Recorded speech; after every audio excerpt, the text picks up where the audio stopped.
Well, hi, everybody. I'm Don Stewart, and welcome to our second edition of Breaking News for this Monday, the 17th day of March, 2025, St. Patrick's Day, and happy St. Patrick's Day to all of you out there. We have two new headlines, and each is dealing with the current military threats. However, they could not be more different in their responses, so let's look at them. First, Israel with Gaza. The story's from the Jerusalem Post, and it kind of sums it up very, very well. The IDF may adopt cautious tactics in Gaza as massive invasion loses momentum. Israel faces a critical choice in Gaza to launch a full invasion, to opt for gradual strikes, or pursue another ceasefire deal. For the last 2 months, there's been a relatively set narrative for Gaza after phase one of the hostage deal.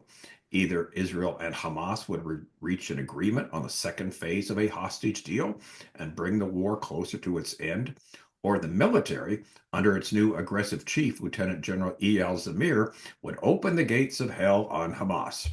If Zamir and the government choose to go all out against Hamas, or chose to go all out against Hamas, it was expected that the IDF would invade all parts of Gaza rapidly, as opposed to the very gradual staged invasion that the military spread out over late 2023 and mid 2024. This would also include moving all of the Palestinian civilians to the Al Mawasa humanitarian area, such that the IDF would have an unprecedented freedom to unleash aerial bombing and tank and artillery shelling from the ground on all the other parts of Gaza without needing to worry about civilians being mixed with Hamas. That was until, as the article says, this past weekend. Suddenly, some defense and political voices returned to talks of gradual and targeted penetrations.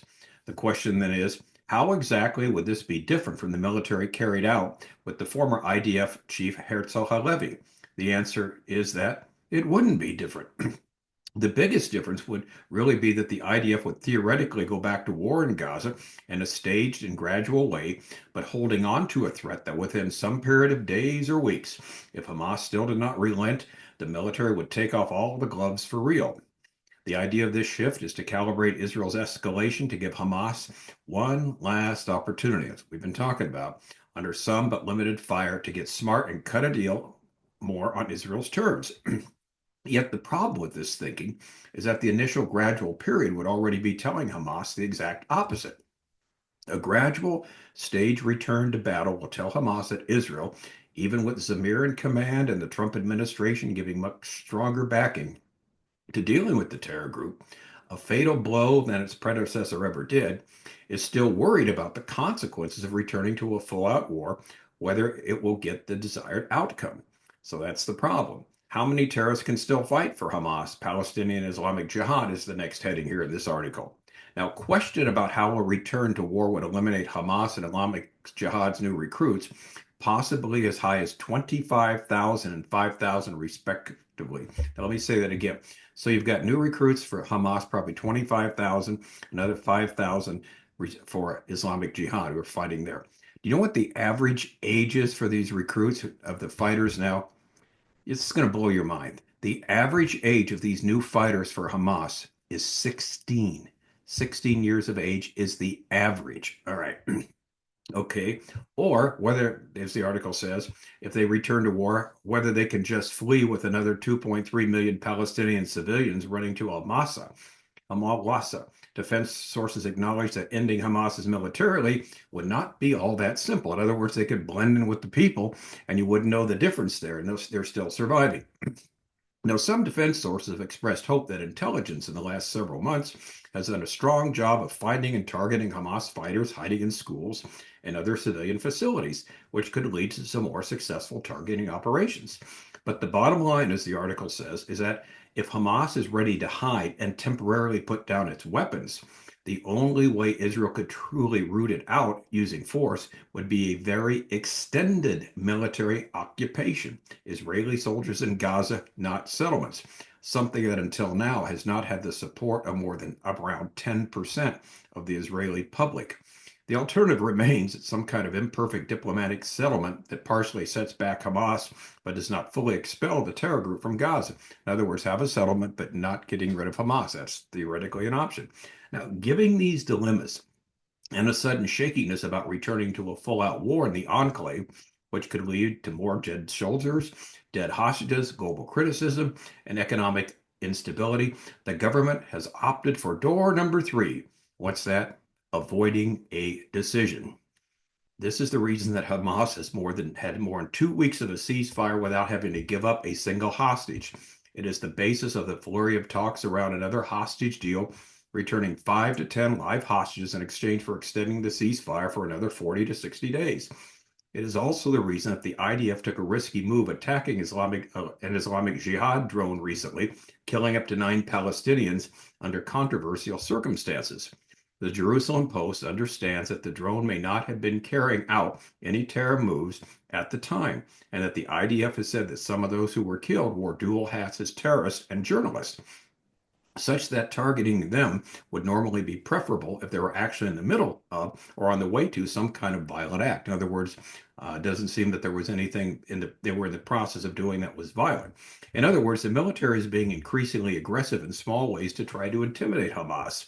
It is willing to risk harsher global criticism, but it may all be a partial cover for a hesitance to do something bigger. Even though Israel will either need to cut another deal, however imperfect, or choose between a new immense invasion or return to a smaller gradual invasions, with that third choice being a way to defer choosing between the first two.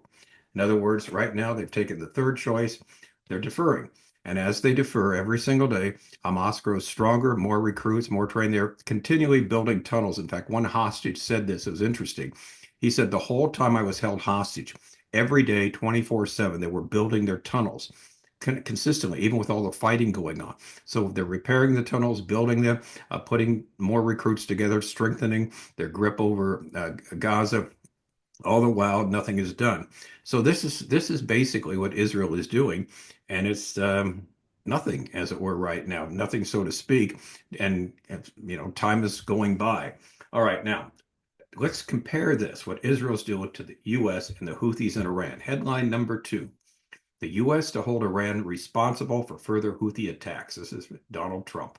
Over the past weekend, U.S. President Donald Trump posted a backhanded threat to the Houthis in Iran on his platform Truth Social. The president said on Monday that Iran will be held responsible. Now, get this: Iran will be held responsible and face dire consequences for any further attacks by Yemen's Houthis. Every shot fired by the Houthis will be looked upon from this point forward as being a shot fired from the weapons and leadership of Iran, and Iran will be held responsible and suffer the consequences, and those consequences will be dire, he said on Truth Social. Now, this is so true. The weaponry, the financing, all of that is from Iran. Iran has supplied the money, has supplied the weapons, and the Houthis just use them. And Trump has gotten to the root of the problem. He's going to blame Iran. So he said from now on, if anything is fired, any weapons fired towards one of the ships, it's going to be Iran that gets the blame. Overnight, the U.S. Central Commander, CENTCOM, continued to carry out strikes on the Iran-backed terror group. The U.S. agency announced via X, formerly Twitter, overnight that attacks would continue. The Houthis have claimed some 53 people have been killed as a result of the strikes, which began on Saturday. White House National Security Advisor Mike Waltz said the U.S. strikes took out several Houthi leaders. Defense Secretary Peter Hegseth said on Sunday that the U.S. would conduct unrelenting strikes against the Houthis in Yemen until the terrorist group ceases their military action targeting U.S. assets and global shipping. These comments come in as Iran has slowly distanced itself from its proxy, the Houthis, amidst U.S. strikes in Yemen. Now, the next heading is setting clear intentions. Over the weekend, we see Trump posted this threat, and here's what he said on Truth Social. Funded by Iran, the Houthi thugs have fired missiles at U.S. aircraft and targeted our troops and allies. These relentless assaults have cost the U.S., the world economy, many billions of dollars, which they have, at the same time putting innocent lives at risk, the president said. He later said that U.S. forces will come for the Houthis. And then he had this message to all Houthi terrorists. And all of this is going to be in uppercase lettering. Listen to this. Your time is up. Your attacks must stop. Starting today. If they don't, hell will rain down upon you like nothing you have ever seen before. All that in uppercase lettering, he wrote.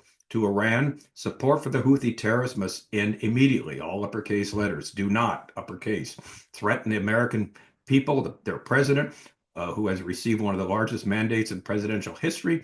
or worldwide shipping lanes. If you do, beware, all uppercase, because America will hold you fully accountable and we won't be nice about it.